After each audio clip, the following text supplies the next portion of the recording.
इतने बड़े देश का मुख्यमंत्री 7 महीने तक जेल में जाता है और बाकी के जो मिनिस्टर थे, डिप्टी थे, वो 17 महीने तक जेल में रहते हैं। इन इंस्टीट्यूशन लाइक ईडी और सीबीआई की जो कॉन्स्टिट्यूशनल इमेज है वो कितने खतरे में है आज की डेट में, आपको एक्सप्लेन करता हूँ। 2021 में दिल्ली गवर्नमेंट ने एक्साइज पॉलिसी लाई थी। जितने भी गवर्नमेंट ओन लिकर शॉप्स थी उनको प्राइवेटाइज करना था, यानी दिल्ली को जोन्स में बांटा गया था और उन जोन्स को ऑक्शन करना था। प्राइवेट प्लेयर्स उसमें बिडिंग प्रोसेस के थ्रू ऑक्शन में पार्टिसिपेट करते और फिर उनको वो एरिया डिस्ट्रीब्यूट होता। ये पॉलिसी लाई गई थी कि इससे रेवेन्यू बूस्ट होगा और जो लिकर की प्राइसेस रहती है वो भी ठीक तरह से तय होगी मार्केट द्वारा।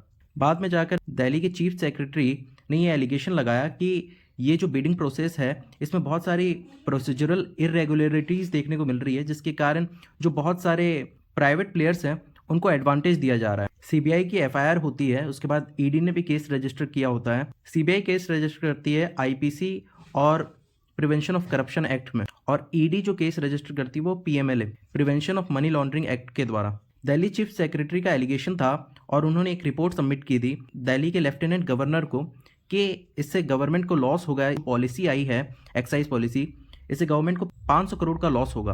अब बात यह है, दिल्ली हाई कोर्ट ने अभी रिसेंटली एक दिन पहले अरविंद केजरीवाल, मनीष सिसोदिया और जितने भी आरोपी इस केस में इन्वॉल्व थे उन सबको बरी कर दिया गया है और सीबीआई से कहा है कि जो भी इन्वेस्टिगेशन ऑफिसर्स इस केस में शामिल थे उनके ऊपर डिपार्टमेंटल इंक्वायरी होनी चाहिए। क्यों?